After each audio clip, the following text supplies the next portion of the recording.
Wal yadkhulu fi amanah. La yujibu kaunuha mahsusah bihadihil qadiyah. Itu kan? Ya, ya, Prof. Bal yadkhulu fihi jami'u anwa'il amanati. Nah, gitu loh maksudnya. Jadi walaupun turunnya karena kasus spesifik tentang kunci Ka'bah, karena teksnya bersifat umum, maka ayat ini mencakup semua amanat. Kan gitu maksudnya itu. Nah ini ya logika berpikirnya Ya. Ar-Razi. Maka di sini kemudian Ar-Razi membuat rincian amanat-amanat yang dicakup oleh ayat ini. Ya. Amanati ila ahliha. Lalu rincian yang dibikin oleh Ar-Razi itu ada 3 kan? Ya, Prof. Sama amanat apa? Riayatul amanah Antakuna ma'arab. ma'arubih. Memelihara amanat kepada Arabi. Tuhan. Nah ini cakupannya banyak sekali itu. Ya semua perintah Allah dan menjauhi semua larangannya. Ya dalam bidang akidah, dalam bidang syariah, dalam bidang akhlak. Nah, di sini Ar-Razi kan sudah menyebut beberapa contoh diantaranya itu termasuk penggunaan anggota-anggota badan sesuai tujuan dianugerahkan kepada manusia. Ya itu ya. Ini bagian dari amanat menjaga amanat kepada Allah. Riayatul amanah ma'ar Rabbi. Yang kedua, amanat Wa huwa antar riayatul amanah. manusia. Sairul khalqi. Fa Ya, fihi. amanat antar manusia. Amanat antar manusia itu seperti barang-barang titipan. Masuk di dalamnya itu tidak boleh melakukan standar ganda dalam takaran dan timbangan. Itu kan interaksi sosial ini. Ya, Prof. Nah, termasuk tatfif. Tatfif itu kan standar ganda. Itu juga berlaku dalam bidang hukum. Tidak boleh pakai standar ganda. Kalau presidennya orang partai apa, dia pakai standar ganda. Orang partainya tidak dihukum, tapi orang partai lain dihukum. Kan gitu, tatfif. Ya, tatfif itu di semua bidang, bukan hanya kail walazen. Termasuk dalam bidang hukum, dalam bidang ekonomi, dalam bidang sosial. Juga. Nggak ikut retreat Magelang ya, Prof? Ya, Nggak ikut retreat Magelang.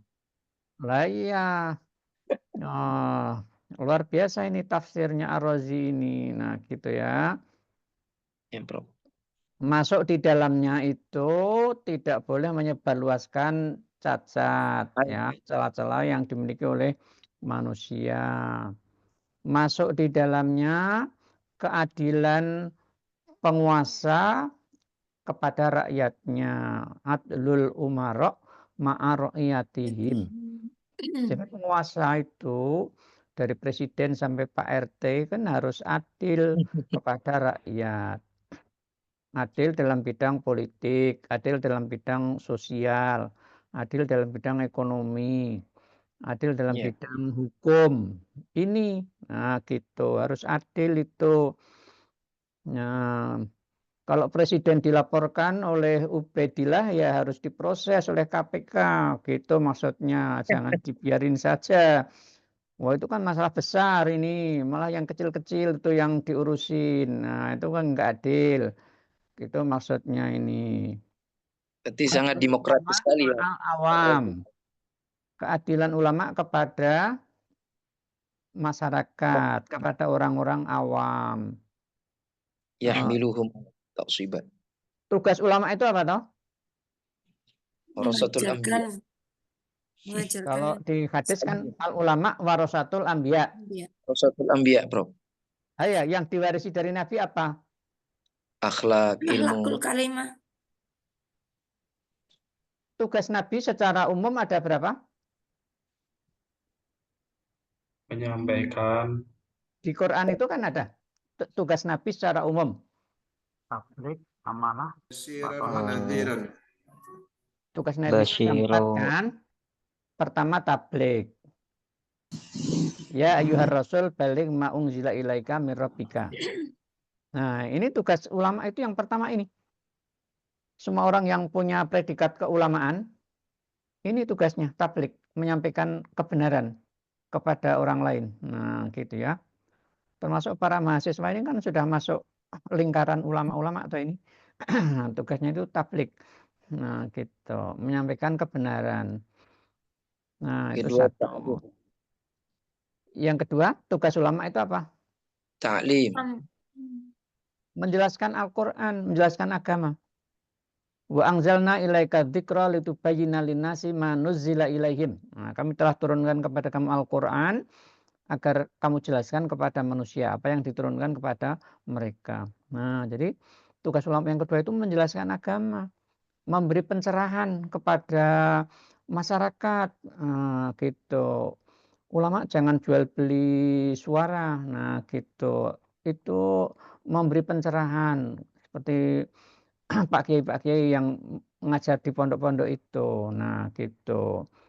Memberi pencerahan kepada masyarakat bi'alla yahmiluha ala tu'asubat al-batilah. Nah, dan tidak menyeret masyarakat kepada sikap-sikap fanatik.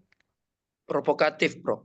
Oh ya, termasuk di dalamnya. Nah, sekarang ini masih banyak orang yang punya label ulama yang memprovokasi masanya itu kan. Nah, sehingga sikapnya lalu jadi ekstrim, ta'assub madhab, ta'assub ormas, ta'assub partai. Nah, gitu. Ulama enggak boleh, itu harus netral gitu.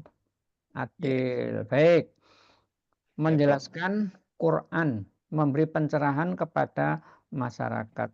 Karena penjelasan Quran itu berkembang, maka ulama-ulama itu harus studinya sampai tingkat yang tinggi, S1, S2, S3. Nah, gitu. Tidak cukup hanya mondok saja. Ya. Itu tugas yang kedua, menjelaskan Quran. Itu loh yang diwarisi. Tugas Nabi yang ketiga, problem solver. Nabi itu problem solver. Salah satu ayatnya mengatakan, semua nabi diberi kitab suci. Lalu Al-Quran menyatakan apa?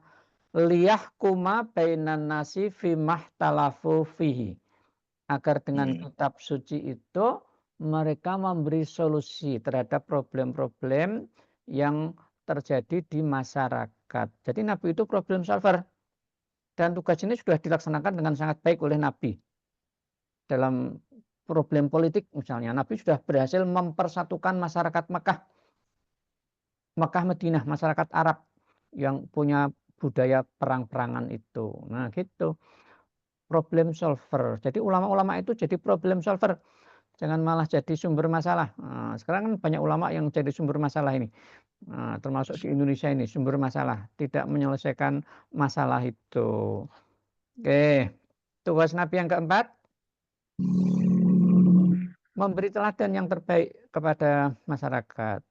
Laqad kana lakum fi Rasulillahi uswatun hasanah. Nah, ini loh tugas ulama itu. Warasatul Anbiya itu mewarisi tugas-tugas Nabi. Jangan hanya berbangga-bangga karena diberi label ulama ya. Nah, jadi tugasnya sangat berat sekali. Maka kalau dia itu dihormati, wajar ulama-ulama ini. Nah, gitu yang dimaksud. Ini amanat antar manusia. Nah, ya amanat antar manusia. Lalu amanat yang ketiga, amanat manusia kepada dirinya sendiri. Ya apa? Fisik yang sudah dianugerahkan kepada kita, potensi-potensi yang sudah diberikan Allah kepada kita, daya akal, daya kolbu, daya hidup, daya fisik, ini kan harus kita kembangkan, tidak boleh dibiarkan saja tidak berkembang.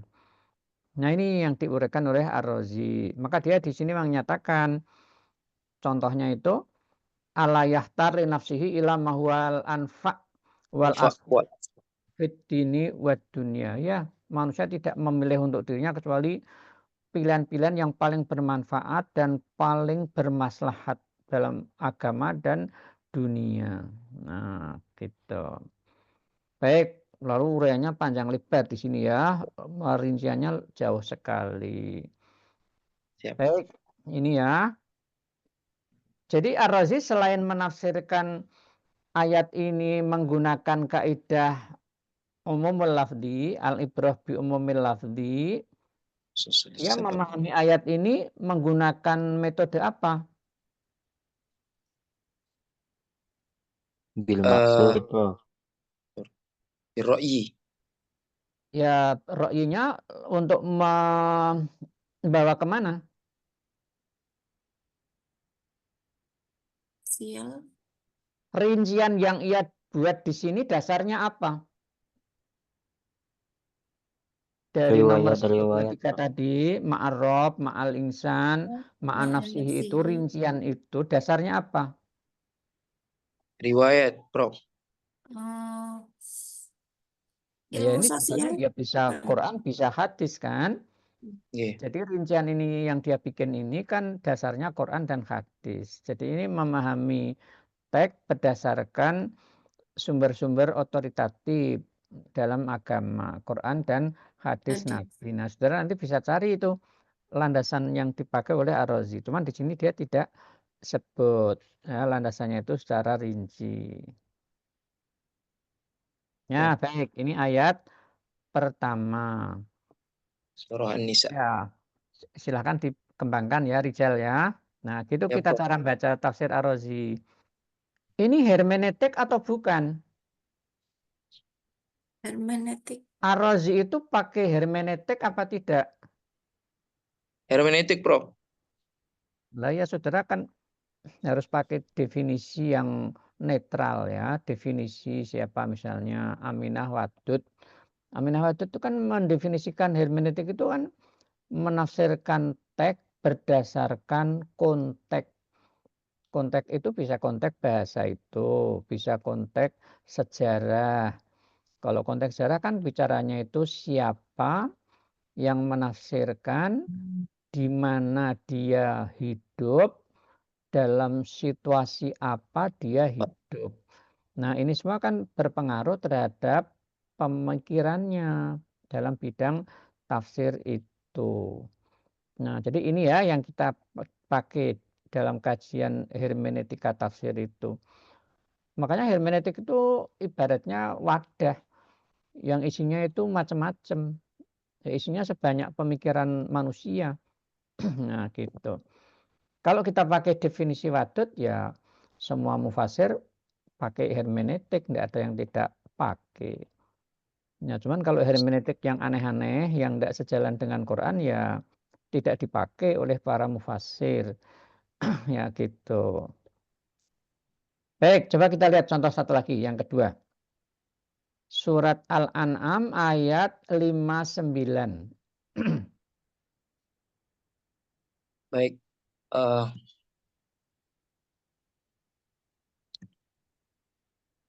Surat Al-An'am ayat 59 yang mengatakan Bismillahirrahmanirrahim. Qul law anna indi ma tasta'jilu nabihi laqudiyal amru baini wa bainakum wallahu a'lamu bizzalimin wa indahu mafatihul ghaibi la ya'lamuha illa huwa wa ya'lamu ma fil barri wal bahri wa ma tasqutu min waraqatin illa ya'lamuha wa la habbatin fi zulumatil ardi wa la ratbin wa la yabisin illa fi kitabim mubin. Nah, di sini Ar-Razi menggarisbawahi lapas mafatihul ghaib. Jam'u miftahin ya. Wa maftahin wal miftahu bil kasri al miftahu alladhi yabtahu bihi wal maftahu bi fathil mimi al khizanatu ya. Jadi al maftah ini maknanya al khizanah, timbangan. Wa kullu khizanatin kanat linisbin minal asya fahuwa maftahun. Jadi setiap khizanah itu timbangan Prof ya? Ya. Linisbin minal asya, jadi setengah dari sesuatu. Bahwa maftahun. Kalau timbangan tersebut linisbin minal asya, apa dimaknakan apa ini linisbin minal asya? Bahwa maftahun. Qala al-Farra fi qawlihi ta'ala ma inna mafatihahu lanatu bil usbati yakni khazainahu. Falabzul mafatih yumkinu ayyakuna al-muradu minhu al-mafatih yatawassalu biha ila mal khazaina amma ala takdiri al-awwali. Jadi al-mafatih ini ala tariqil isti'arah. Ya maknanya juga al-isti'arah, makna majaz isti'arah li'anna al-mafatiha yatawassalu biha ila ma fil khazainil mustawthaqi minha bil aghla wal aqfal. Ya makna dari al-mafatih itu adalah al khazainil mustawthaqi ya. Nah, coba kita lihat apa dia memaknai kitab mubin. Ini kata yang terakhir itu. Illa fi kitabin mubin. Coba lihat al-mas'alatul khamisah.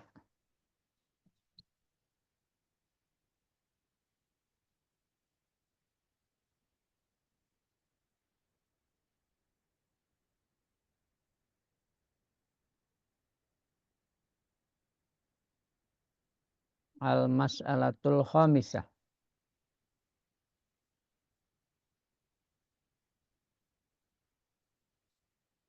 Nah, qauluhu fi kitab mubin. Ada dua pendapat. Anna dzalikal kitaba al-mubina huwa ilmullah. Ya, makna al-mubin di sini adalah ilmullah, yaitu ilmunya Allah Ta'ala la ghaira. Bukannya ini wa huwa huwas shawabu. Wa hadza huwas shawabu. Ya. Ini adalah kebenaran. Makna Pendapat ilmu yang betul maksudnya, Pak. Yang paling betul. Yang menurutnya benar. betul menurut. Oh ya ya. Ini pendapat yang paling Benar. benar ya. Wa tsani az-zajjaj yajuzu an yakuna Allahu jalla thana'u athbata kayfiyatal ma'lumat fi kitabin min qabli an yakhluqal khalqa kama qala azza wa jalla. Maknanya az-zajjaj Itu rawi, Pak. Az-Zujjad rawi. Nama orang. ya yakunu ay yakuna Allahu jalla thana'u ya. Ini makna kedua dari al-mubin.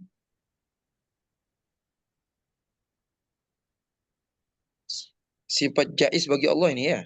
Gitu. Ya juzu ay yakuna Allah jalla thana'u athbata kaifatal ma'lumat. Itu kalau dipahami Allah Gimana? membolehkan, menetapkan ya juzu ayyakunallahu jalla thana'u. Allah Ujiannya. Ya, jadi diperbolehkan bahwa Allah itu menetapkan kaifiatul maklumat, tata cara kaifiatul maklumat segala objek pengetahuan di kitabin di dalam suatu kitab min qabli ayakhluqal khalqa sebelum penciptaan. Jadi dipahami sebagai kitab yang maklumat, bukan seperti pendapat pertama yang hanya yang ilmu Allah. Ya? Yang abstrak. Kalau Ya, dipahami menurut yang kedua, kitab mubin itu apa jadinya? Yang kedua, Prof. Ya, kalau dimaknai yang kedua, kitab mubin itu kaifiyatu isbatil maklumat fi kitabin min qabli an yahuqal khalqa. Apa itu kitab mubin itu jadinya? Wahyu ya, Lauh kalam. mahfud. Biasanya dimaknai lauh mahfud ya. Lauh mahfud. Semua yang ada itu sudah ada catatannya di lauh Lauhil mahfud. Nah, coba definisi takdir itu apa? Ada yang apal definisi takdir? Itu ada di kitab Aunul Ma'bud ya, di kitab Aunul Ma'bud Babul Qadar. Itu ada definisi takdir.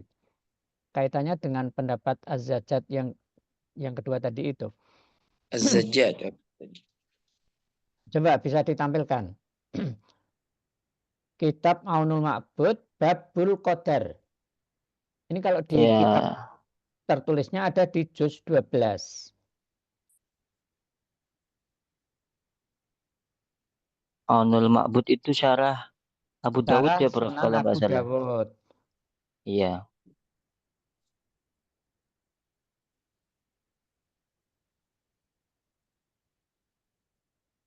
Kitab apa, Prof? Babul Qadar. Kitabnya kitab kodok. Ya, kitab Qadar, kitab Qadar. Nah.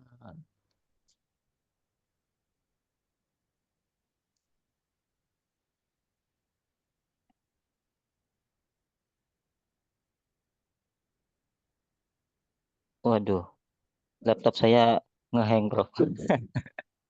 Berat, Emang, mohon maaf. ya. Keluar sendiri dia. Laptopnya juga ikut puasa ini, Mas Dokter. Ya, kalau puasa harusnya tambah semangat nih. Laptopnya bukan buatan orang Islam. Kontrol F bisa ditulis gitu. Kontrol F terus kita tuliskan. Iya.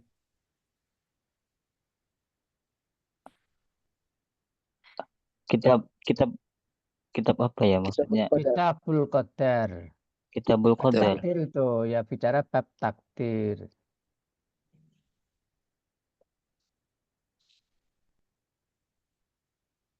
Kitabul Qadar.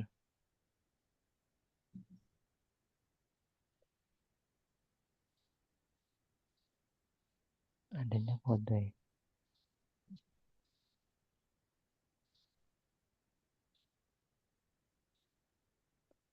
Adanya Kitabul Qadar. Oh, kodok coba dibuka Kitabul Qadar. Kalau kodok yang ini Kodok yang mungkin ada Babul Qadar ya, nanti ada iya, Babul Qadar. maksudnya mungkin gitu. Kitabul Qadar di bab Qadar.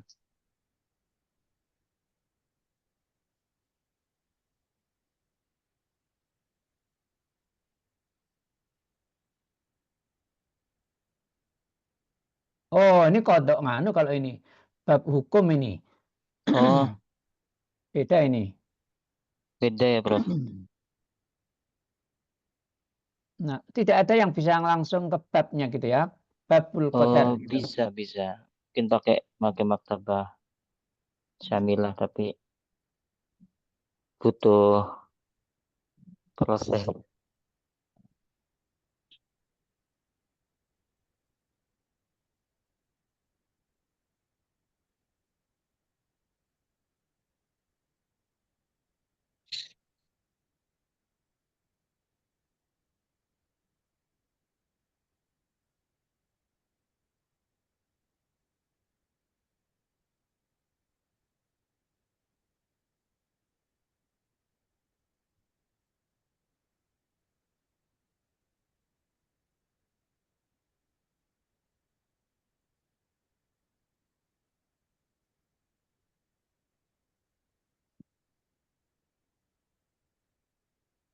Babul Qadar, Prof. Ya, Babul Qadar.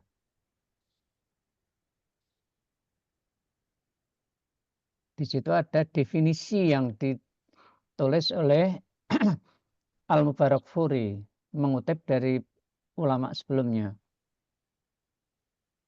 Ini Babul Qadar ini. Fil qadari ini Terus loh. paling atas tadi. Ini loh, ini ada fil qadari ini loh. Paling atas. Aunul ma'bud fil qadari, betul. Ya. Yang Oh ini Prof, babun fil qadari ini. Nah, coba lihat. Nah, itu coba baca. Babun fil qadari bi fatidari wa yusakanu. Qadar. Bisa qadar, bisa qadar.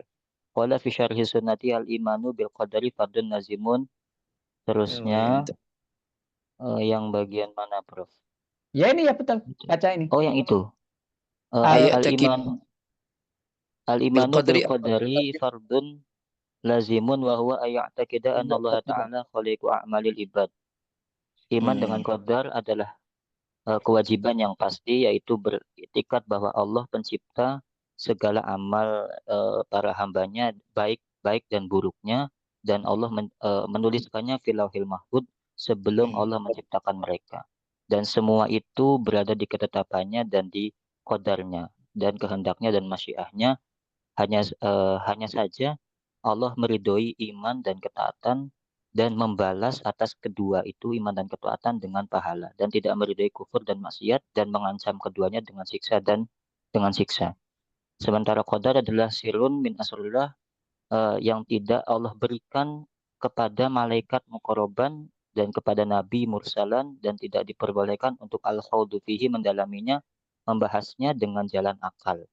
Tetapi wajib untuk diitikadi bahwa Allah menciptakan makhluk dan menjadikan mereka dua golongan. Golongan yang pertama, Allah menciptakan kepada untuk naim atau suada, dan golongan kedua yang askia karena adlan dari Allah. Mungkin begitu Prof maknanya. Lah ya, tadi pendapatnya Az-Zajjaj itu lalu kan sesuai dengan definisi ini kan. Iya Prof. Ya, maksudnya itu definisi ini. Jadi sesuai dengan pendapat Az-Zajjaj tadi itu. Iya, iya. Jadi inilah definisi takdir. Iman kepada takdir itu satu kemestian. Yaitu keyakinan bahwa Allah Ta'ala itu pencipta amal perbuatan manusia. Yang baik maupun yang buruk. Dan semuanya sudah ditulis di Lauh Mahfud. Nah, kitab Mubin tadi Lauh Mahfud. Sebelum mereka diciptakan. Jadi kalau gitu, amal perbuatan manusia itu diciptakan oleh Allah. Sebelum manusia melakukan. Sudah ada catatannya di Lauh Mahfud. Gitu kan kira-kira? berarti masuk Qadariyah ya, Prof? Jadi ya. Masuk kelompok Jadi Qadariyah ini yang Jabariyah ini. Agak Jabariyah ini ya. Agak Jabariyah. Tapi Jadi tadi yang wa'ada itu diartikan membalas itu apa tepat ya Prof ya? Bukannya menjanjikan Prof ya? Makanya ini ya. Jadi kalau ini konsep takdirnya, jadi segala sesuatu kan sudah ada di Lauh Mahfud. Nah, semua yang terjadi sudah ada di Lauh Mahfud. Jadi yang terjadi adalah implementasi yang di Lauh Mahfud tadi. Tidak bisa keluar dari sana. Gitu kan ini maksudnya? Semua atas kodok dan kodarnya Allah. Nah, ini pendapat Az-Zajjaj tadi. Kalau maksudnya adalah itu. Nah, gitu. Kitab Mubin. Tapi Ar-Razi apakah pakai pendapat yang kedua ini? Yang pertama. Tidak kan? Dia pakai pendapat yang pertama. Kitab Mubin itu ilmullah la ghairu. Kitab Mubin itu ilmu Allah, bukan yang lain. Dan inilah pendapat yang benar. Nah, dia bilang begitu kan? Iya Prof. Ada waswab. Ya, Coba saudara bandingkan. Apa bedanya antara pendapat pertama dan kedua? Yang kedua ini, konsepnya ini. Kalau yang pertama, Kitab Mubin itu ilmu Allah. Lauh Mahfud itu ilmu Allah berarti. Bukan lalu semua sudah ada catatannya di sana. Kalau ilmu Allah mungkin yamhullahu mayasya wa isbit mayasya. Ya, kalau ilmu Allah itu ya ilmu Allah itu kan menjangkau masa lalu, masa kini, dan masa depan. Jadi kalau gitu segala sesuatu belum ditulis di Lauh Mahfuz kan? Ya. Nah, kita maksudnya belum ditulis di Lauh Mahfuz. Dan ilmu Allah itu tidak berhubungan langsung dengan peristiwa-peristiwa yang ada di dunia. Karena manusia diberi kebebasan berkehendak oleh Allah Subhanahu wa taala itu. Nah, gitu. Kan gitu jadinya itu. Kitab Mubin. Berarti lebih bebas yang pertama ya, Prof ya? Maksudnya Iya, yang untuk pertama ini dekat dengan pendapat Mu'tazilah ini, walaupun Ar-Razi itu ngkritik Mu'tazilah. Ya, tapi dia kan rasional ini kan. Jadi Sunni rasional ini Sunni rasional. Seperti Imam Ghazali itu Sunni rasional. Nah, gitu ya. Tapi Berarti manusia itu Jadi bahaya nggak sih, Prof? Maksudnya kan kalau kita bicara tafsir Jalalain biasanya menafsirkan ayat begini tuh nanti tafsirnya ilmu zuhur. Jadi seperti menafsirkan surat Al-Lahab. Itu kan artinya kalau kita pakai pendapat Ar-Razi yang ini berarti Allah baru tahu jika Abu Lahab kafir di kala itu. Oleh karenanya Al-Mahali waktu itu menafsirkannya ilmu zuhur, artinya Allah menampakkan ilmunya. Jadi bukan berarti Allah tidak tahu dari sebelumnya, melainkan Allah sudah tahu tapi Allah tampakkan. Nah, maksud saya kalau begini nanti takwilnya bagaimana, Prof? Maksud dari ilmu Allah itu mencakup masa lalu, masa sekarang, dan masa akan datang. Apakah memang bisa dirubah apa bagaimana begitu? Nah, ya, nah, jadi ilmunya Allah kan tidak sama dengan ilmunya manusia. Jadi Allah sudah mengetahui sebelum terjadinya segala sesuatu kan. Yang lalu tahu, yang sekarang sedang terjadi tahu, yang akan datang yang belum terjadi juga sudah tahu kalau Allah itu. Nah, itu yang dimaksud. Jadi kalau ini maknanya, maka tidak sejalan ini dengan konsep takdir yang tadi ditulis di Qaulul Ma'bud itu kan. Nah, padahal itu toh sekarang yang berjalan di masyarakat Islam itu. Nah, yang agak Jabariyah tadi itu. Jadi ilmu Allah tidak berhubungan langsung dengan peristiwa-peristiwa yang terjadi. Kalau Syekh Ghazali itu Mesir itu mengatakan begini, ilmu Allah itu seperti seorang guru yang berkata kepada muridnya yang bandel, kamu kalau bandel nggak lulus loh. Nah gitu. Anak ini bandel terus dan dia nggak lulus. Nah, tidak lulusnya anak itu karena apa ucapan guru tadi? Kan bukan. Ya, Tidak karena juga. pembandelannya itu. Nah, itu yang dimaksud. Jadi bukan karena itu. Jadi analoginya begitu kira-kira ya. Menjelaskan ilmu Allah tadi itu. Nah gitu. Tabat yada Abi Lahabin itu Allah sudah tahu bahwa Abu Lahab akan begitu. Tetapi Abu Lahab begitu bukan karena disetting oleh Allah, ya itu karena kehendaknya dia. Karena kehendaknya dia, maka dia dihukum atas dasar kebebasan memilih durhaka tadi itu. Nah, itu yang dimaksud. Jadi kata Ar-Razi, kitab Mubin adalah ilmullah ta'ala la ghairu. Kalau di kitab Jalalain, Lauh Mahfuz lalu kan digambarkan itu lebarnya itu dari bumi sampai ke langit. Jadi seperti papan yang sangat lebar sekali yang ditulis segala sesuatu yang akan terjadi di muka bumi ini. Nah, itu kan sangat apa namanya? Fatalistik sekali kalau begitu. Nah, gitu. Jadi Kalau boleh bertanya, Prof, berarti mana lebih maknanya lebih spesifik antara kalamullah Al-Qur'an ini kalamullah atau ilmullah? Kira-kira Prof kalau boleh lebih mendalam. Kalamullah definisi kalamullah di definisi Al-Quran. Quran itu apa? Kalamullah alladzi Al-Munzilu nazala ila Rasulullah sallallahu alaihi wasallam Muhammad sallallahu alaihi wasallam. biwasitati Jibril Iya. alaihissalam al Al-muta'abbadu bi tilawati. muta'abbad bi tilawatihi summa al mabda bi suratil Fatihah wal mahtum bi suratin Nas. Al-Quran huwa kalamullah al-munazzal ala rasulillah al-mu'jiz al-muta'abbad bitilawatihi. Kalamullah. Quran kalamullah toh?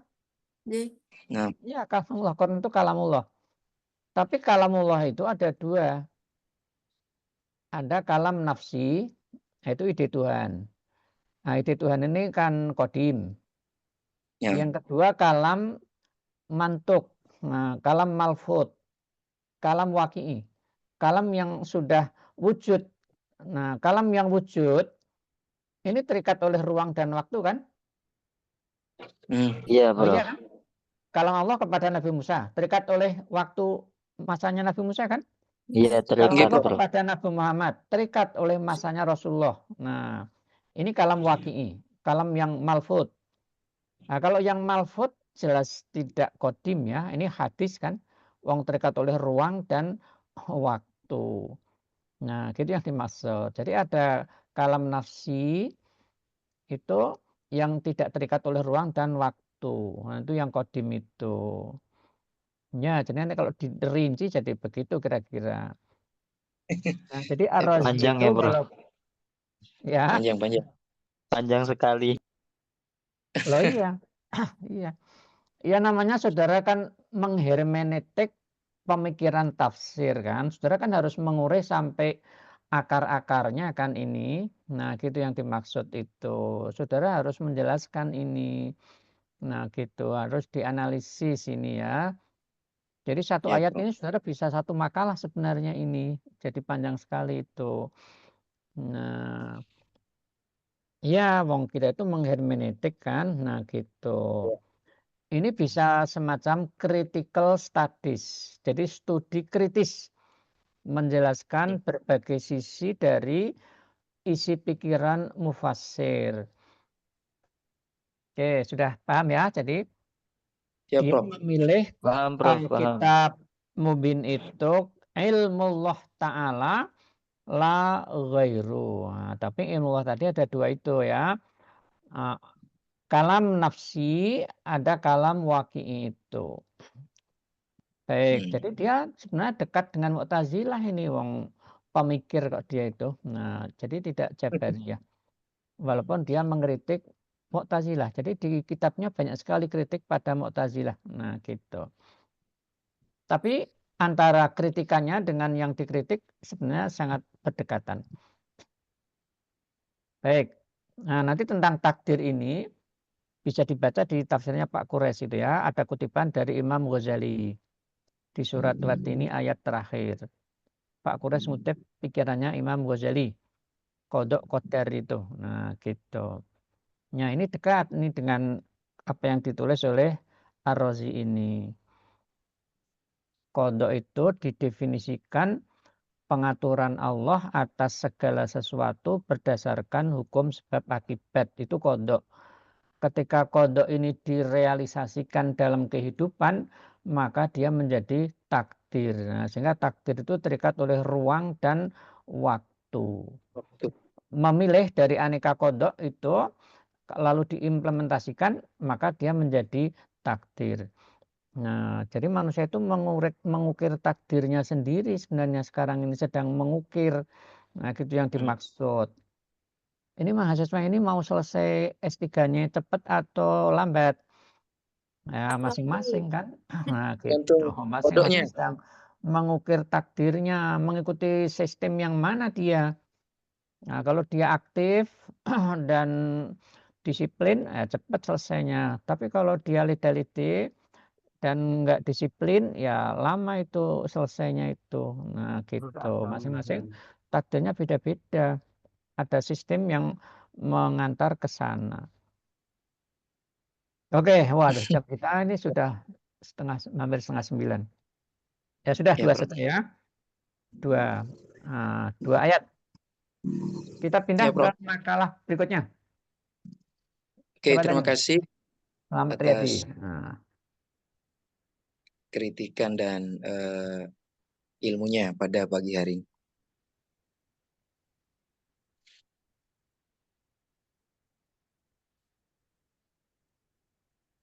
Silahkan, Selamat Riyadi. Ya, terima kasih waktunya Prof untuk kami menyampaikan dari makalah tentang tafsir Ibnu Katsir. Sebentar.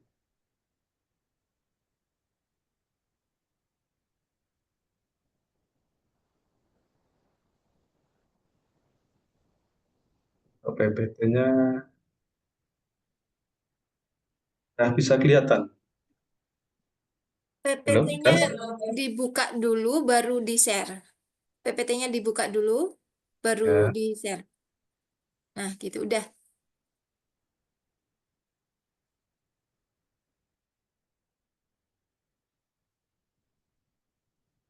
Ini untuk hari ini kami mendapatkan amanah untuk menyampaikan tentang tafsir Ibnu Katsir, yaitu ada beberapa contoh-contoh untuk materi yang akan dibahas bersama, yaitu tentang fadilah surat Al-Kahfi, kemudian Quran surat Al-A'raf ayat 30, Quran surat Al-Isra ayat 15,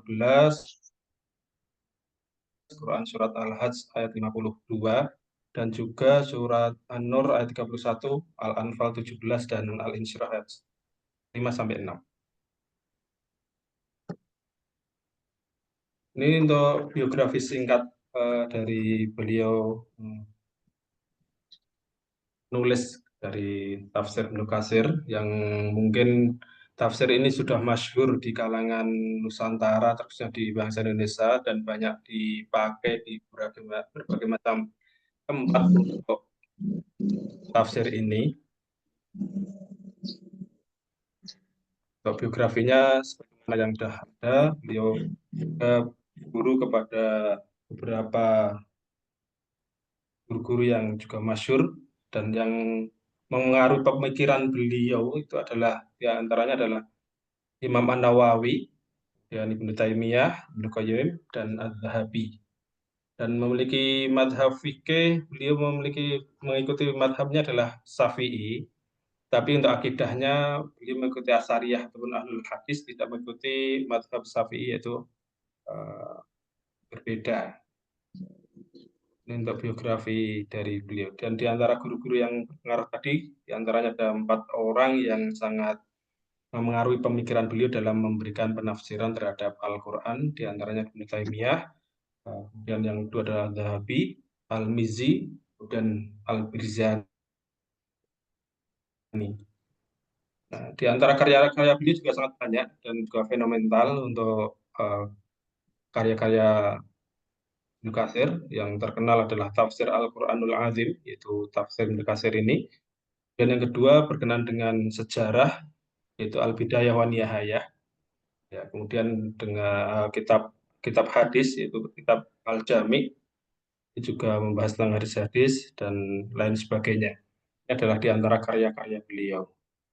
Dan dalam penulisan metode penafsiran beliau dalam tafsir Ibnu Katsir ini, beliau menggunakan beberapa metode. Di antaranya ada 7 hal yang kami ambil, yaitu pertama adalah menggunakan metode tafsir bil maksur. Jadi beliau menggunakan tafsir ini bil maksur, menggunakan penafsiran Al-Quran dengan Al-Quran. Ketika tidak didapatkan penafsiran dengan Al-Quran, maka mengambil dari riwayat hadis-hadis Rasulullah SAW. Nah, ketika tidak dia dapatkan dari Al-Quran maupun hadis Rasulullah SAW, maka baru mengambil asar para sahabat ataupun dari para sahabat Rasulullah yang ketika itu, baik melalui asbabun nuzulnya ataupun yang lain-lainnya. Yang penafsiran metode pertama yang digunakan oleh Ibnu Katsir dalam menyusun tafsirnya.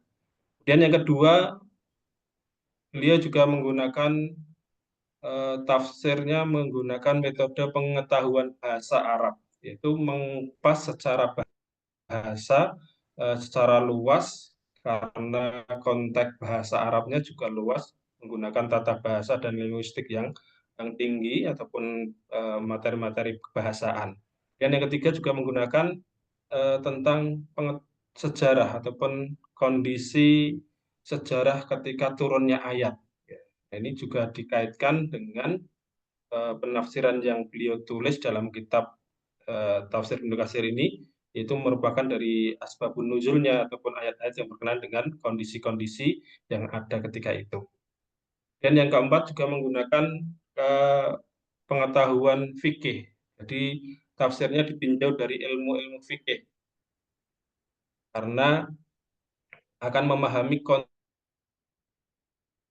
dari satu hukum ayat yang diturunkan, itu bisa menggunakan fikih ketika itu berkenaan dengan muamalah ataupun dengan hal-hal yang berkaitan dengan sesama manusia kepada Rabb-nya. Kemudian yang kelima juga menggunakan tafsir birra'yi. Nah, penafsiran tafsir birra'yi ini beliau mengambil istihad dari para guru-gurunya, para ulama-ulama sebelumnya, kemudian juga menghermeneutikakan dengan hal-hal yang ada. Itu untuk metode yang beliau ambil, jalan yang kelima. Kemudian yang keenam, beliau juga sangat menghindari penafsiran-penafsiran yang berlebihan karena tidak ada asar ataupun tidak ada hal-hal yang lain yang bisa lebih kehati-hatiannya dalam memberikan penafsiran. Dan yang ketujuh, menggunakan bahasa-bahasa yang mudah untuk bisa dipahami oleh semua kalangan. Jadi bahasa-bahasa beliau sehingga penafsiran yang beliau sampaikan itu sangat panjang dan banyak sekali sehingga sangat mudah untuk bisa dipahami oleh segala kalangan, baik dari kalangan awam maupun kalangan-kalangan. Kemudian yang pertama berkenaan dengan fadilah suratul Kahfi. Surat Al-Kahfi terdapat dalam Al-Quran juz yang ke-15, surat yang ke-18. Di antara keutamaan dari surat Al-Kahfi ini adalah sebagaimana Rasulullah SAW mengutip beberapa hadis-hadis Rasulullah dengan keutamaan-keutamaan surat Al-Kahfi. Yaitu yang pertama, bisa melindungi para pembacanya ataupun orang-orang yang mengamalkannya terhindar dari fitnah Dajjal. Karena fitnah Dajjal itu adalah satu fitnah yang sangat luar biasa di akhir zaman. Dan Rasulullah juga memberikan satu solusi agar kita bisa terhindar dari fitnah itu dengan cara melazimi, membiasakan untuk selalu membaca surat Al-Kahfi. Ya, sebagaimana dalam satu riwayat yang diriwayatkan oleh Imam Ahmad ini, man hafadhu asra min suratil kahfi, min awali suratil kahfi, asima minat dajjal. Ya, barang siapa yang bisa menghafal 10 ayat pertama dari surat Al-Kahfi, maka dia akan terjaga dari fitnah Dajjal. Nah, ini adalah salah satu bentuk tafsir yang ataupun penyampaian dari Ibnu Katsir berkenaan dengan fadilah surat Al-Kahfi menggunakan hadis-hadis Rasulullah. Dan masih banyak lagi hadis-hadis yang disebutkan berkenaan dengan surat Al-Kahfi. Ya. Karena saking mulianya dan saking pentingnya dalam pembahasan fadilah surat Al-Kahfi ini, ya, beliau banyak mencantumkan, bahkan ada beberapa hadis-hadis yang baik marfu maupun yang hadis-hadis itu ada yang menyebutkan sebagian mursal, tapi untuk secara konteksnya juga membawa untuk ataupun menyampaikan tentang keutamaan surat Al-Kahfi, beliau cantumkan juga.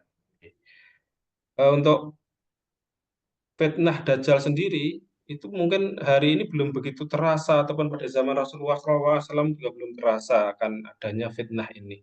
Karena ini adalah satu bentuk fitnah di akhir zaman, sebelum kedatangan hari kiamat akan munculnya Dajjal.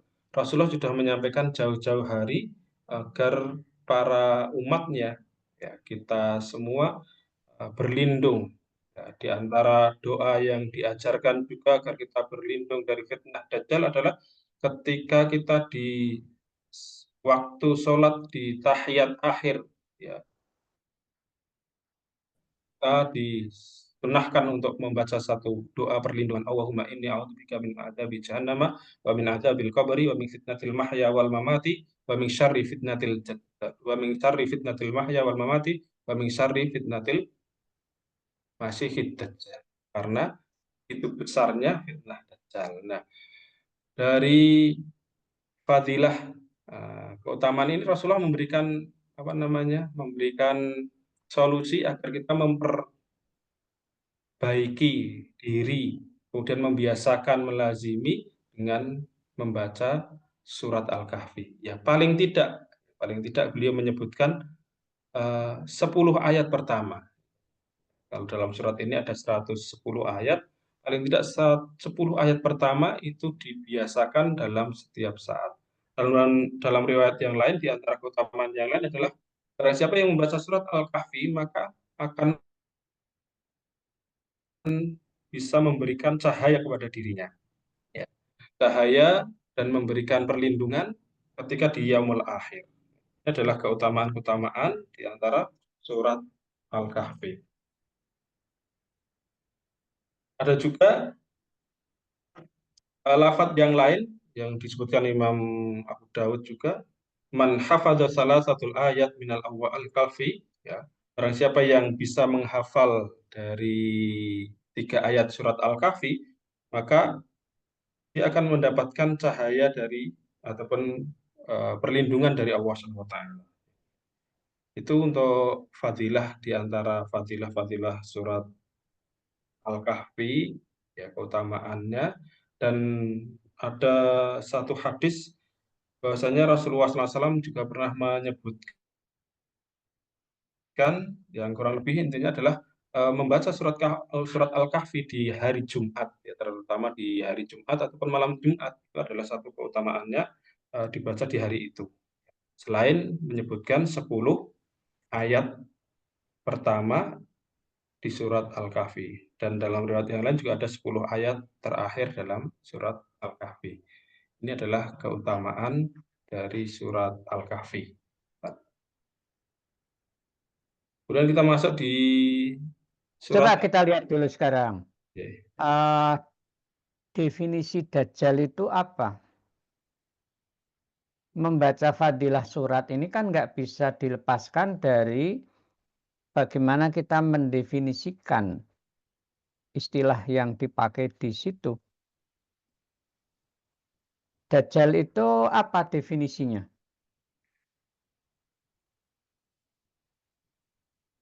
Dajjal itu makhluk yang diciptakan oleh Allah SWT yang nanti akan turun sebelum datangnya hari kiamat dengan membawa fitnah yang sangat besar. Di antara ciri-ciri yang disebutkan adalah bermata satu, kemudian memiliki kemampuan ataupun kelebihan yang diberikan oleh Allah SWT dengan kelebihan yang mensifati hampir-hampir seperti roh, ataupun ketika menyeru kepada sesuatu, misalkan menyeru kepada bumi untuk menumbuhkan satu tumbuh-tumbuhan, maka akan tumbuh. Ketika menyeru kepada langit untuk menurunkan hujan, maka akan turun hujan itu. Dan kehidupan Dajjal di muka bumi disebutkan oleh Rasulullah hanya 40. Ada yang menyebutkan 40 hari, akan tetapi dengan 40 hari itu, sehari pertama disebutkan seperti 1 tahun. Kemudian dalam perjalanan hari yang kedua seperti 1 bulan. Dan perjalanan hari yang ketiga seperti 1 pekan. Dan perjalanan hari yang keempat itu sebagaimana hari-hari biasanya.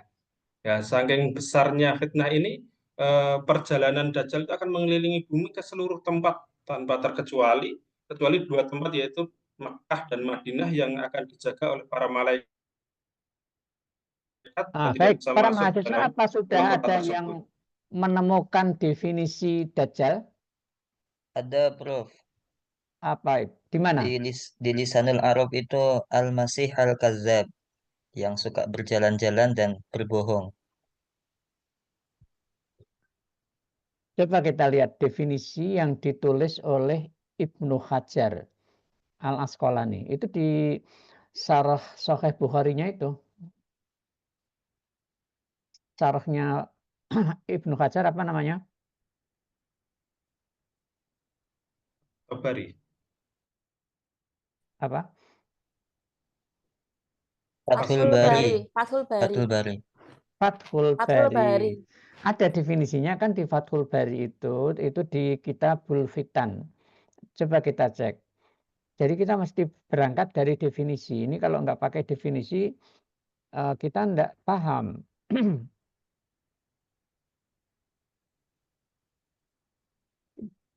Di Kitabul Fitan ya, Kitabul Fitan itu ada definisi yang ditulis oleh Ibnu Hajar Al-Asqalani.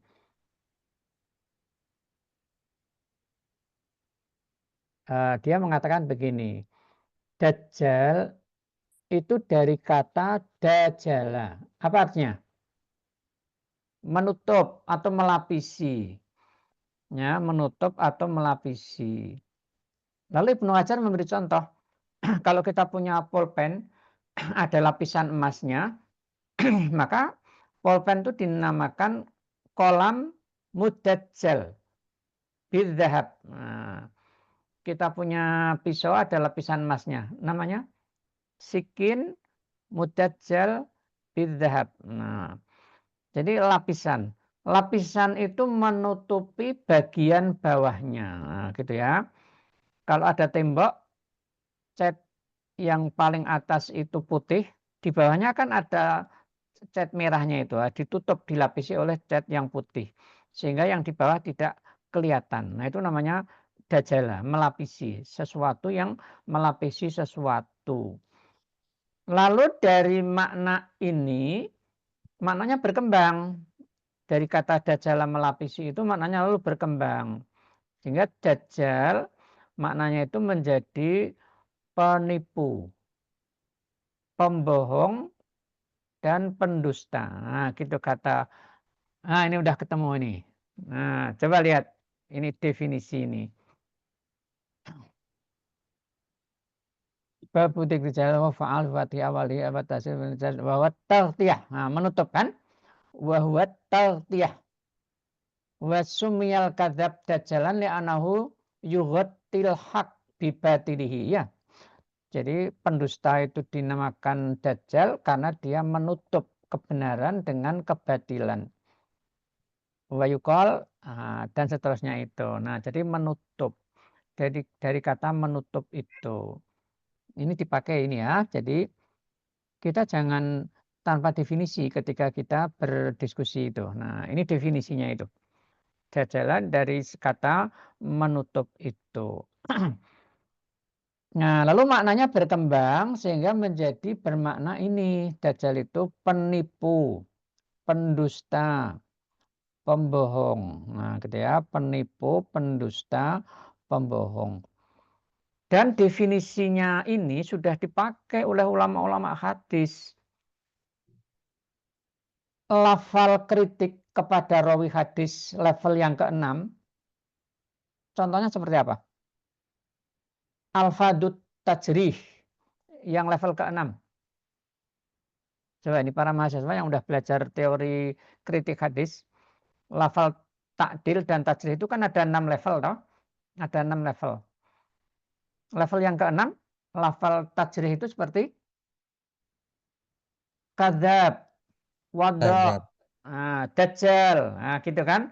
Kadzab, wadha, dajjal. Jadi orang yang dinilai dengan level ini artinya orang itu pendusta, penipu. Nah, kalau hadis itu diriwayatkan oleh orang-orang yang mendapat predikat ini, maka hadisnya namanya hadis maudhu. Hadis maudhu tidak perlu dipakai, harus dibuang. Ini bukan ucapan Rasul, bukan sabda Rasul ini. Ya omongannya orang-orang pendusta itu. Nah, gitu. Ini orang yang tidak tahu kritik hadis kan masih enjoy saja ini pakai hadis-hadis maudhu ini. Padahal dia ditipu oleh para tukang cerita itu kan. Nah, berarti oleh para dajjal ya, Prof.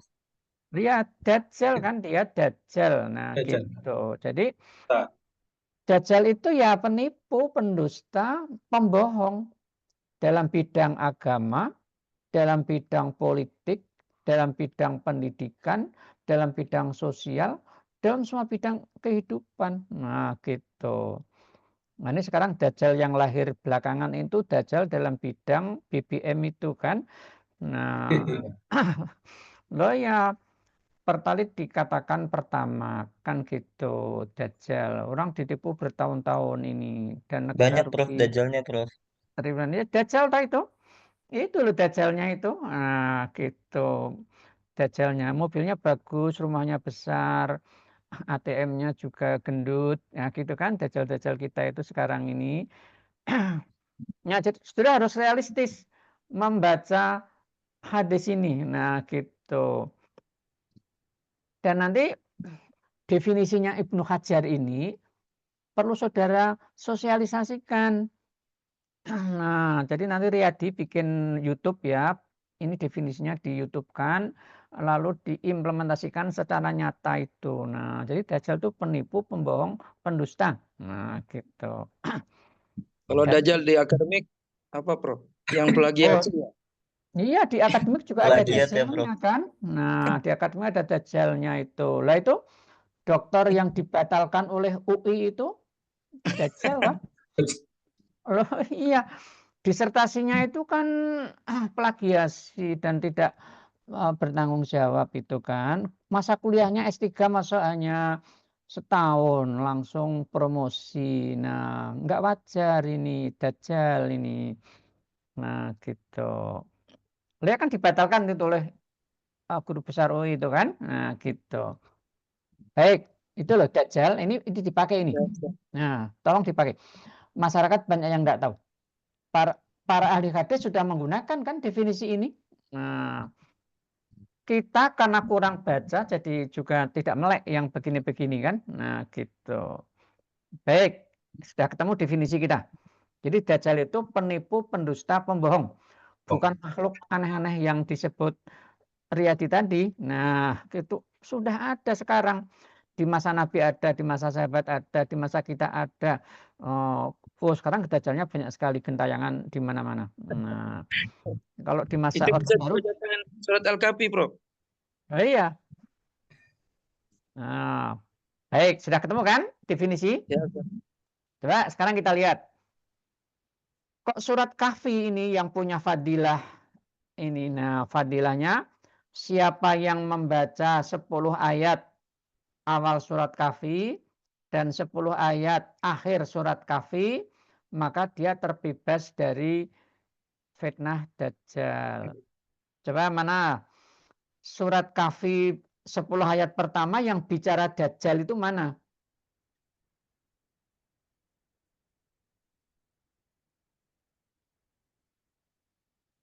Riyadi udah menemukan 10 ayat pertama. 10 ayat awal surat Kahfi yang bicara Dajjal. Yang mana ini? Ini dari Imam Ahmad ceritakan kepada Yazid kepada kami Yazid telah menceritakan kepada kami Hammam bin Yahya dari Qatadah, dari Salim ibnu Abdul Jad, dari Ma'dan ibnu Abu Tolhah, dari Darda, dari Nabi SAW, beliau bersabda, barang siapa yang hafal 10 ayat dari permulaan surat Al-Kahfi, dipelihara dari fitnah Dajjal. Ya, 10 ayat pertama yang bicara surat Dajjal itu yang mana ayatnya? Kan tidak semua. Ya. Mungkin ayat Ayat 5, pertama Prof. jelas tidak. Ayat kedua tidak. Ayat ketiga juga tidak. Nah, coba kita lihat. Ini kan ayat 4 dan 5 ini. Wa yungdiral ladzina qalu ittakhadallahu walada. Ma lahum bihi min ilmin wala li abaihim kaburat kalimatan takhruju min afwahihim in yaquluna illa kadziba. Al-Quran itu memberi peringatan kepada orang-orang yang berkata Allah itu mengambil anak. Nah, ini orang-orang non-muslim, gitu kan? Quran memberi peringatan. Mereka tidak punya ilmu. Bapak-bapak mereka juga tidak punya ilmu tentang itu. Nah, itu kan hanya dugaan-dugaan, toh. Sungguh jelek ucapan yang keluar dari mulut mereka. Mereka tidak bertutur kata kecuali dusta. Nah, sinonimnya di sini dusta, kadziba, dajjal. Nanti kadzab tadi itu ya, dajjal, kadzab, waddo. Ini dajjalnya. Jadi kalau gitu menurut surat Al-Kahfi ayat 4 dan 5 ini siapa dajjal itu? Yang mengambil, Dusta. yang menjadi.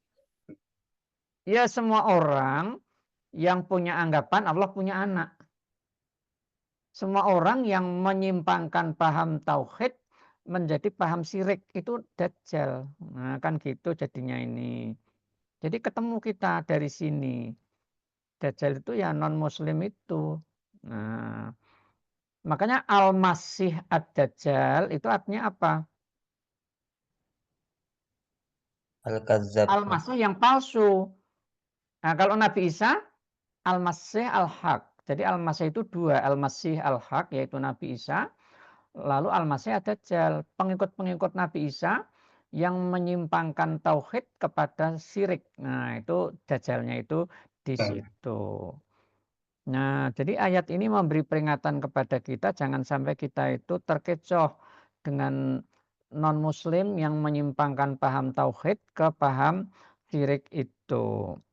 Jadi surat Kahfi itu sampai akhir itu dengan berbagai ceritanya kan muaranya pada tauhid. Nah, muaranya itu pada tauhid. Nah, jadi sekarang dajalnya sudah ada belum?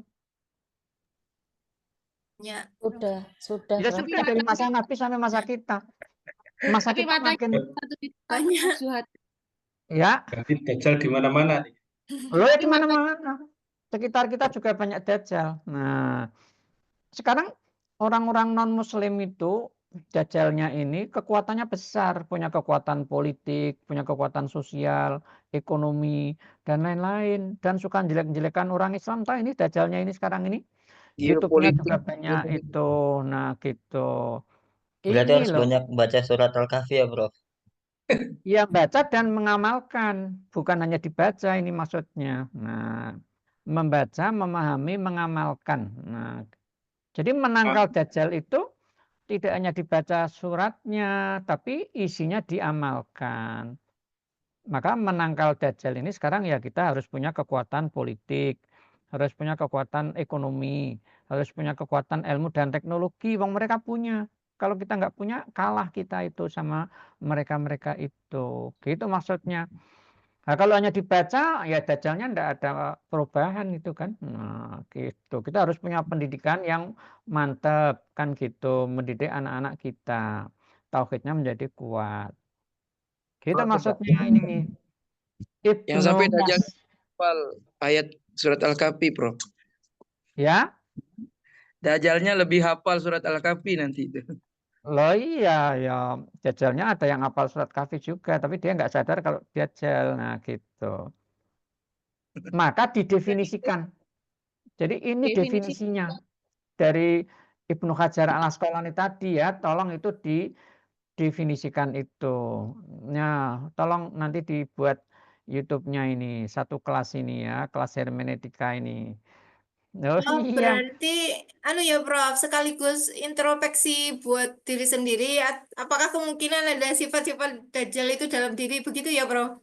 Karena kan Lah kalau iya. melihat ke orang kita jadinya seperti hanya Dajjal itu ada di sekitar kita banyak seperti itu. Tapi ternyata kalau introspeksi saja sendiri bahwa apakah sifat-sifat itu ada dalam dirinya begitu ya Prof? Lah iya kan? Makanya kalau berangkatnya dari definisi, lalu masuk ke ayat, ya nanti termasuk introspeksi diri sendiri itu. Kan gitu jadinya itu. Ya tolong ini dibuat nih ya. Mumpung ini bulan Ramadan. Nah gitu. Nanti akan heboh itu masyarakat itu. Karena selama ini Dajjal Viral kan ya, Pak. nggak didefinisikan. Wong Ibnu Hajar nulisnya udah ratusan tahun kok orang nggak mau baca. Itu gimana?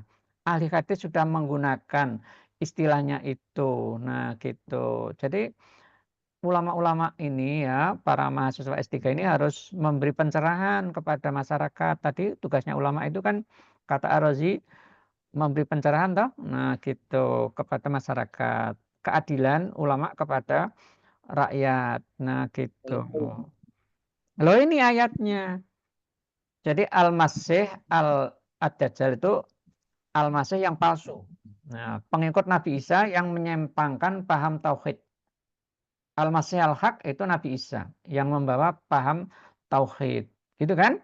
Nah, oke, ketemu kita.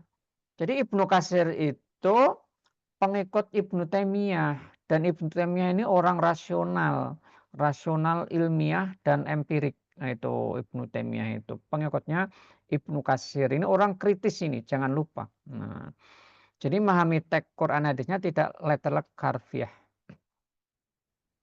Sudah ketemu ya? Nah, kalau 10 ayat akhir surat Kahfi yang mana? Ya, ini ada di ayat 102.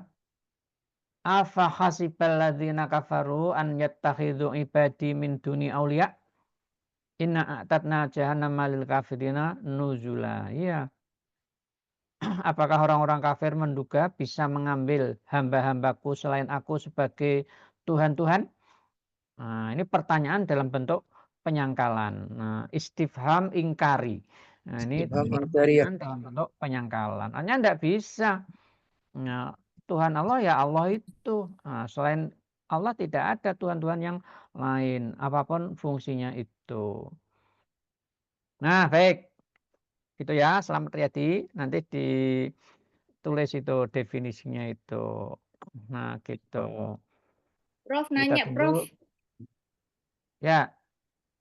Berarti kayak definisi setelah kita memahamkan ini kepada masyarakat, terus kemudian mereka nanya, ya berarti definisi Dajjal yang dia bermata satu atau dia apa itu gimana nanti kita menjelaskannya? Lah itu kan bahasa hadis, itu kan bahasa metafora, bukan bahasa hakiki gitu kan. Mata satu itu artinya kan bukan fisik ya, itu tuh orientasi. Jadi orientasi kehidupan, Dajjal itu kan satu arah saja kepada kehidupan materi, kehidupan dunia, tidak kepada kehidupan rohani, kehidupan ukhrawi, gitu kan? Nah, coba lihat Dajjal itu kan orientasinya satu. Orientasinya satu, hanya pada kehidupan duniawi saja, tidak pada kehidupan ukhrawi. Nah, mengabaikan nilai-nilai kebenaran agama. Itu Dajjal.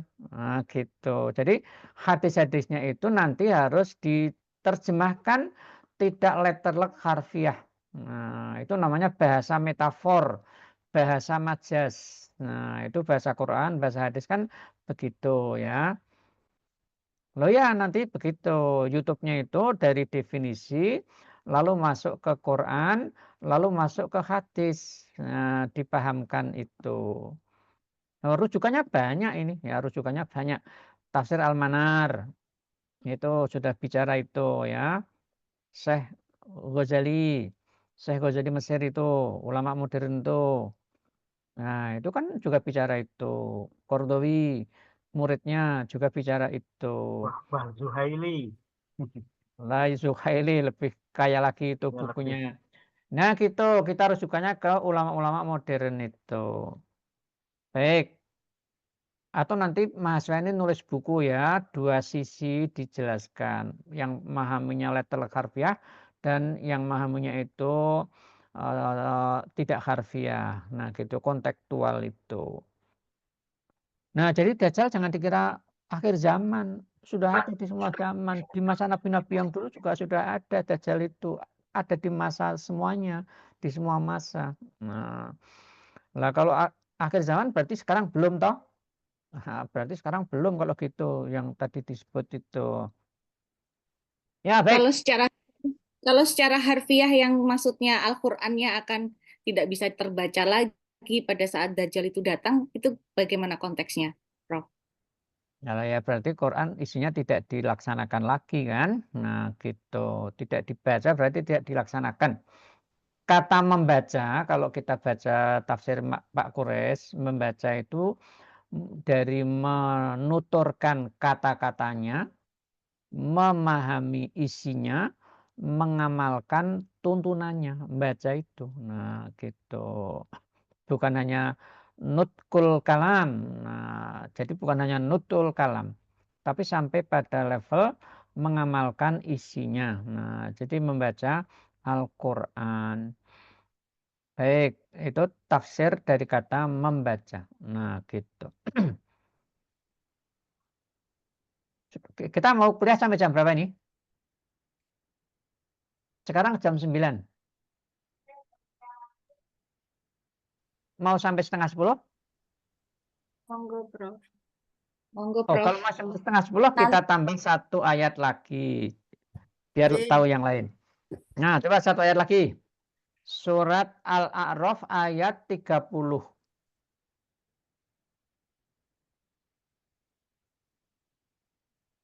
Silahkan, Ya. Rizal. Surat Al-A'raf ayat 30, Allah SWT berfirman, Fariqan hadha wa fariqan haqqa alaihimud dhalalah annahum ittakhadhu syayatina awliya'a min dunillah wa yahsabuna annahum muhtadun. Dan segolongan Allah berikan petunjuk ke jalan yang benar, dan segolongan lagi telah menyebabkan untuknya sesat. Mereka mengambil setan-setan sebagai pemimpin selain Allah, dan mereka berpaling dari petunjuk Allah.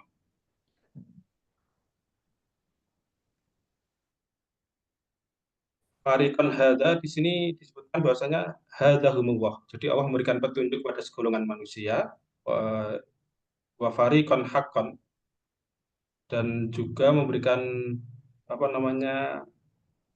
memberikan kesesatan kepada sebagian yang lain. Bil iradah asabiqah. Nah, orang-orang yang disesatkan oleh Allah SWT itu disebabkan karena mereka mengambil setan-setan, mengambil tandingan-tandingan itu sebagai pemimpin ataupun sebagai tandingan-tandingan kepada Allah SWT. Maka Allah tidak akan memberikan petunjuk kepada mereka. Tidak bisa dimasuk. Jam berapa? Dan? Malam.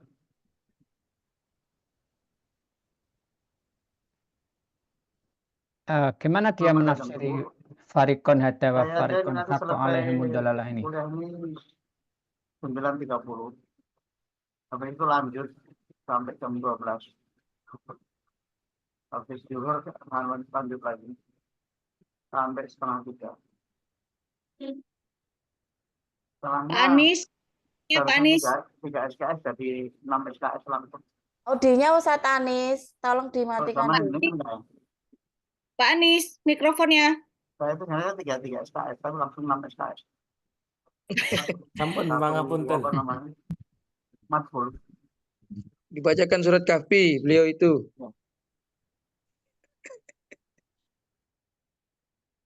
Wah, itu spesial. Sampun pangapunten.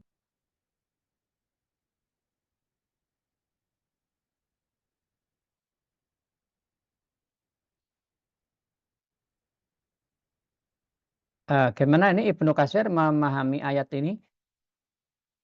Sebagian orang mendapat petunjuk dan sebagian mereka itu berhak mendapatkan kesesatan. Yang dapat petunjuk dan yang sesat itu bagaimana prosesnya?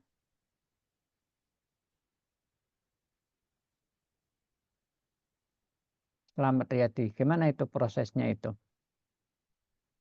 Orang yang disesatkan karena mereka mengambil tandingan, mereka berbuat kemaksiatan, maka akan mendapatkan kesesatan, ya, karena perbuatan maksiat yang mereka lakukan. Ya, ini di sini Ibnu Katsir menghimpun sekian banyak teks yang secara redaksional itu tidak sejalan. Nah, lalu oleh Ibnu Katsir teks-teks yang kelihatan tidak sejalan itu dikompromikan. Nah, gitu ya, dikompromikan. Jadi dia membawa kita memahami ayat ini tidak jabariyah. Fariqon hada itu karena kehendak Tuhan, wa fariqon haqqo alaihimud dalalah juga karena tindakan Tuhan. Nah, gitu ya. Teks-teks yang kelihatan berseberangan itu misalnya surat apa ini? Huwaladzi khalaqakum faminkum kafir wa minkum mu'min. Nah, dialah yang menciptakan kamu atau apapun kalau nggak salah ya. Sebagian dari kamu itu kafir dan sebagian itu mukmin. Ini kalau dipahami latar kan berarti mukmin itu ya diciptakan oleh Allah. Kafir juga diciptakan oleh Allah. Nah, kan gitu. Kesannya itu begitu. Ini teks salah satu teks. Kemudian teks yang lain itu potongan hadis tentang reproduksi manusia yang ada dalam kitab Qadar itu. Nah, gitu. Diawali dari inna ahadakum yujma' khalquhu fi batni ummihi arba'in. Nah, jadi proses reproduksi itu di bagian akhir dari hadis itu kan teksnya begini dalam Sahih Bukhari. Ini saya baca tafsir Ibnu Katsir mukhtasarnya. Fawalladzi la ilaha ghairuhu inna ahadakum la ya'malu bi amali ahlil jannah hatta ma yakunu bainahu wa bainaha ila ba'un aw dira'un fayasbiqu alaihil kitab fayamalu bi amali ahlin nar fayadkhuluha. Jadi seseorang di antara kamu itu akan mengamalkan amalan penghuni surga sehingga jarak antara dia dengan surga hanya tinggal 1 hasta. Tapi karena sudah didahului oleh Alkitab, catatan kitab, maka dia mengamalkan amalan penghuni neraka sehingga dia masuk ke neraka. Sebaliknya ada orang yang mengamalkan amalan penghuni neraka sehingga jarak antara dia dengan neraka tinggal 1 hasta. Tapi karena sudah didahului oleh kitab, maka dia mengamalkan amalan penghuni surga. Lalu dia mati dalam keadaan itu, maka dia masuk surga. Nah, soalnya semua kan sudah ditetapkan oleh Allah Subhanahu wa taala. Ada lagi teks hadis, innal abda la ya'malu fi ma yaron nas bi amali ahlil jannah wa innahu min ahlin nar. Wa innahu la ya'malu fi ma yaron nas bi amali ahlin nar wa innahu min ahlil jannah. Wa innamal a'mal bil khawatim. Ada orang yang melakukan amalan secara lahiriah itu amalan penghuni surga. Ada juga orang yang melakukan amalan secara lahiriah itu amalan penghuni neraka. Nah, gitu. Menurut pandangan manusia. Padahal dia termasuk penghuni neraka. Yang secara lahiriah itu amalan penghuni surga, padahal ia penghuni neraka.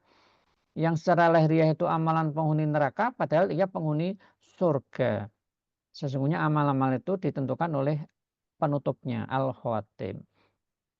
Nah, jadi Ibnu Katsir kemudian menghimpun teks-teks ini tadi, dan wajhul jam'inya itu, ya, wajhul jam'inya itu gimana?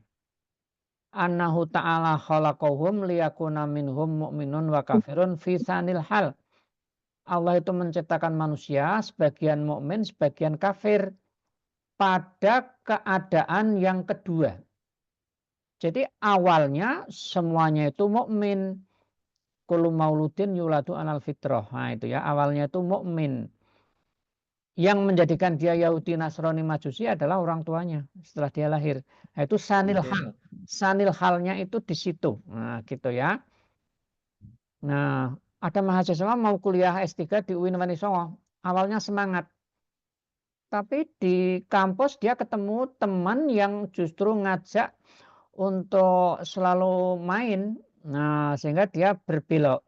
Yang tadinya semangat kuliah menjadi tidak semangat lagi kuliah. Lalu kerjanya hanya main-main saja. Itu kan sanil hal maksudnya itu ya.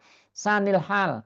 Awalnya lurus, lalu berbelok karena pengaruh dari orang lain itu. Nah, gitu ya. Wajhul jam'in dari Ibnu Katsir ini tadi. Nah, gitu. Jadi di ayat ini juga Allah memberi qaid. Kenapa orang ini menyimpang dolalah? Innahumut takhadus sayatin, karena mereka itu menjadikan setan-setan itu sebagai wali, sebagai teman dekat. Ya, jadi sebab penyimpangan itu karena mengikuti setan. Maka di bagian akhir dari uraiannya dia mengatakan wa fariqon hada wa fariqon haqqa alaihimud dolalah suma'allala dzalika. Kemudian Allah memberi alasan tentang itu, tentang dolalah itu, yaitu innahumut takhadus sayatin auliya min dunillah, karena dia menjadikan setan-setan sebagai teman dekat selain Allah Subhanahu wa taala. Nah, jadi Ibnu Katsir itu berpijak pada hukum sebab dan akibat. Segala sesuatu ada sebab dan akibat. Orang sesat juga ada sebabnya. Bukan karena disesatkan oleh Allah yang dia tidak bisa menghindar. Orang dapat petunjuk juga ada sebabnya. Bukan semata-mata karena ditetapkan oleh Allah dapat petunjuk. Nah, gitu yang dimaksud. Nah, jadi ini hukum sebab dan akibat di dalam Al-Quran. Salah satunya adalah ayat ini ya. Surat Al-A'raf ayat 30. Baik, ada yang mau komentar?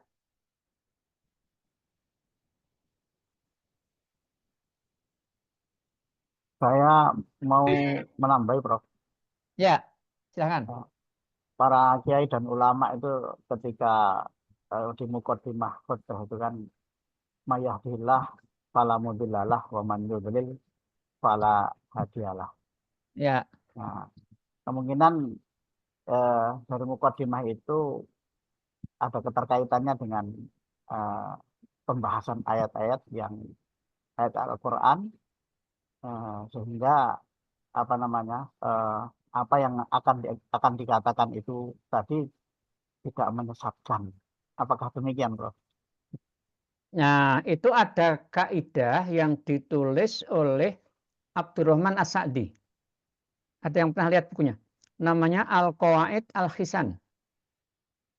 Coba ditampilkan. Al-Qawaid Al-Khisan Abdurrahman As-Sa'di. Itu isinya kaidah-kaidah menafsirkan Quran.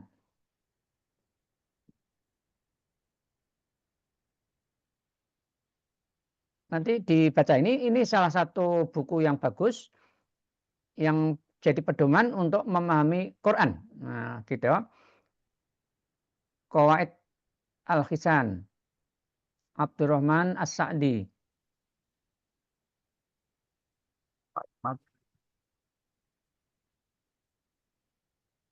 Nah, itu Al-Qawaid Al-Khisan. Nah, di buku ini salah satu kaidahnya itu mengatakan begini. Nah, cuman kaidah berapa itu ya? Saya tidak ingat kaidahnya, kaidah berapa. Fi katsir, bunyinya begini. Fi katsirin minal ayat yukhbirullahu bi annahu yahdi man yasa wa yarzuqu man yasa wa yudillu man yasa dan seterusnya.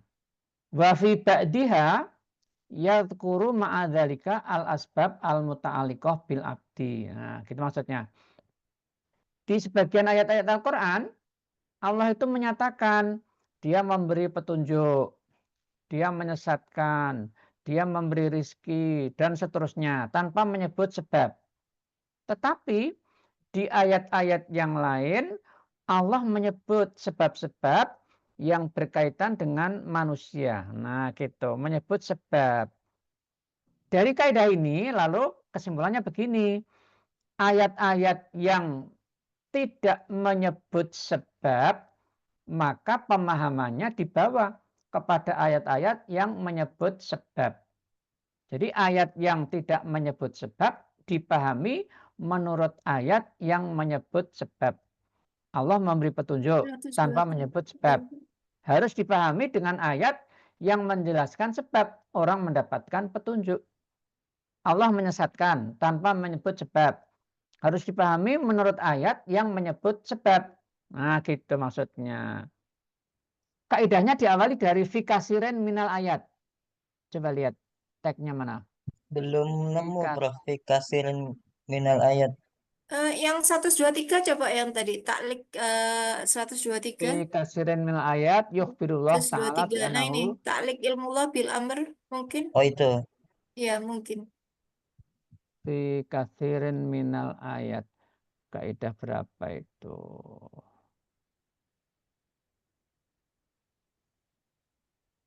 Ya. Kaidah 48 taklik bukan ya, Prof? Bukan. Awalnya tuh fikasiren minal ayat yukhbirullah bi annahu yahdi man yasha wa yudillu man yasha dan seterusnya. Wa fi ba'diha yadhkuru ma'a dzalika al-asbab al-muta'alliqah bil abdi. Baik, kalau tidak ketemu hari ini kita bahas pekan depan ya.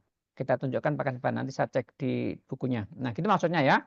Jadi Iya, Prof. ayat yang tidak menyebut sebab dibawa kepada ayat yang menyebut sebab.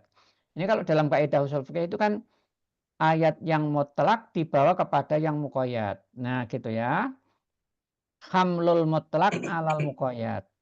Kalau ini hamlu yang tidak menyebut sebab kepada yang menyebut sebab. Nah, gitu yang dimaksud.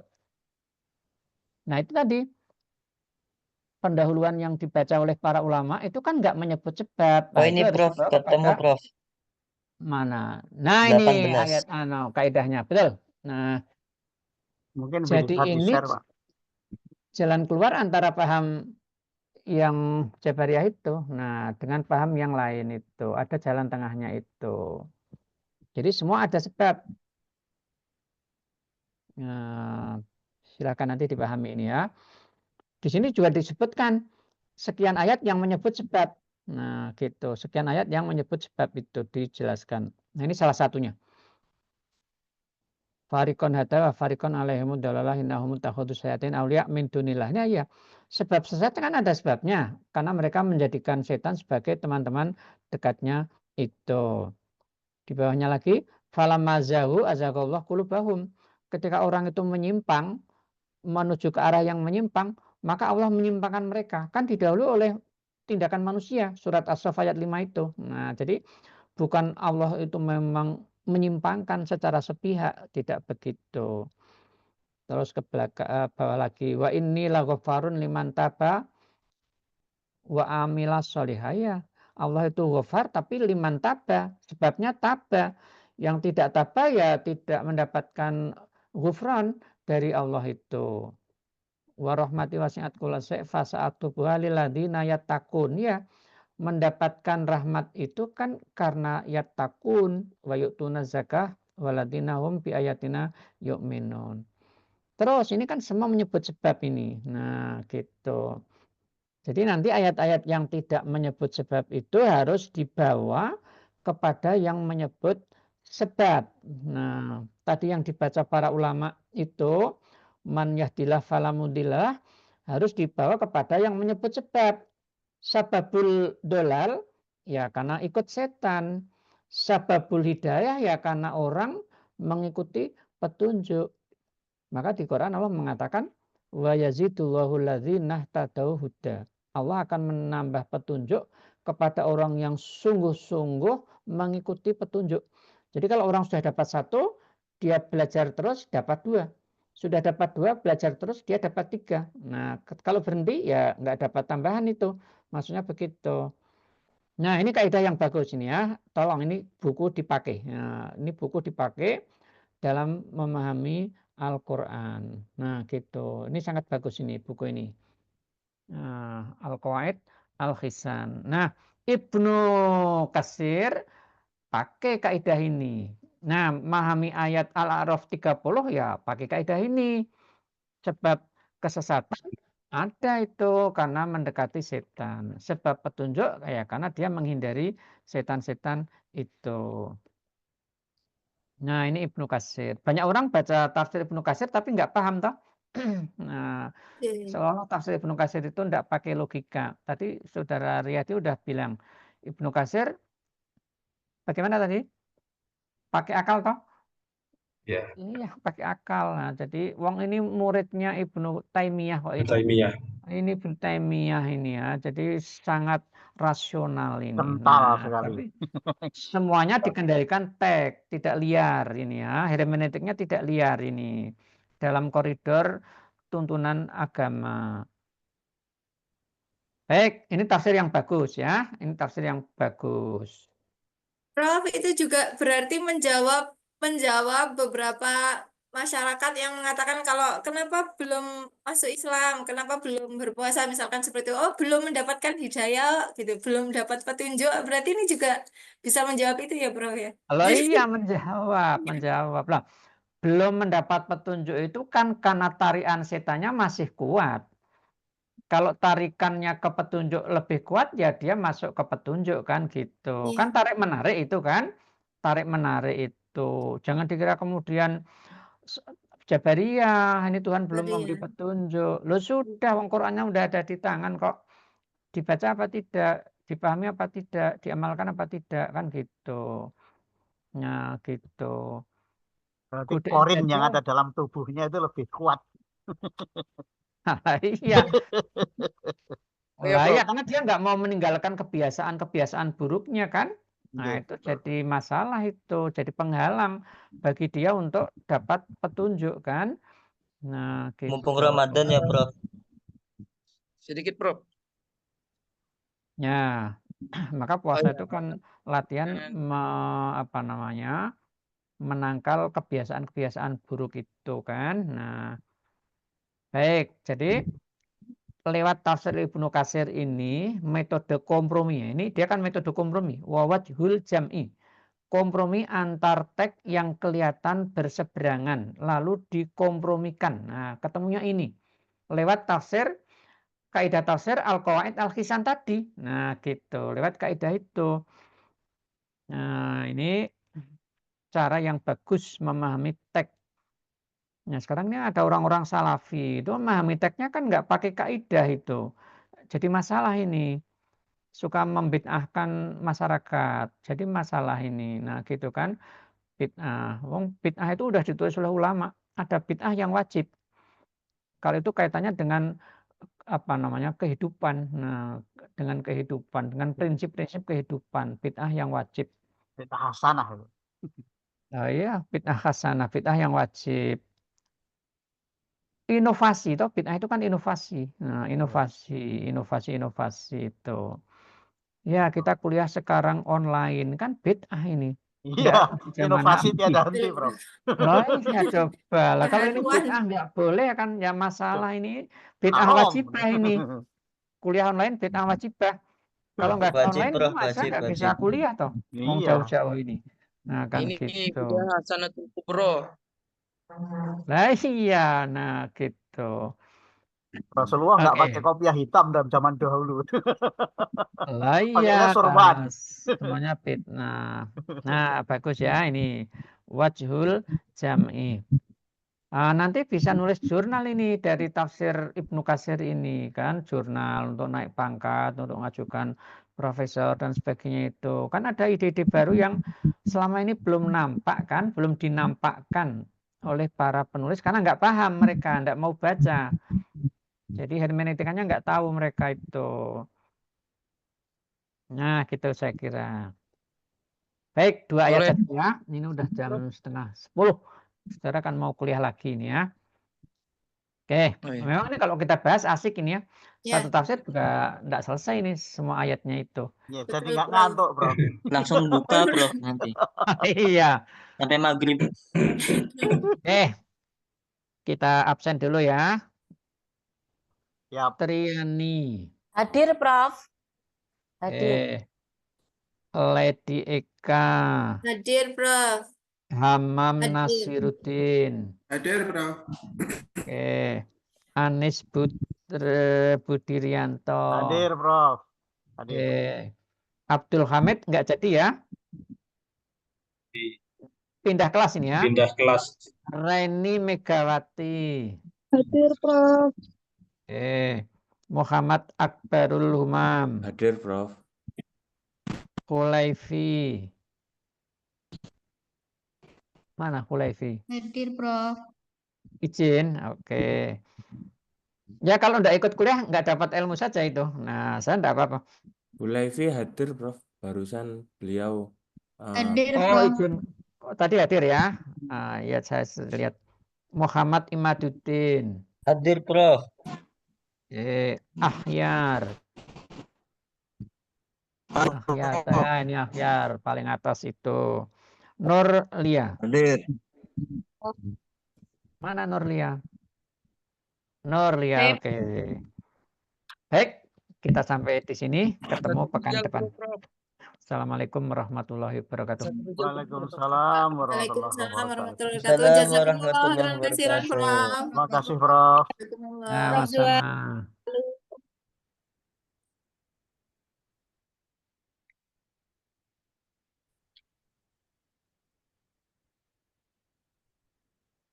Yes.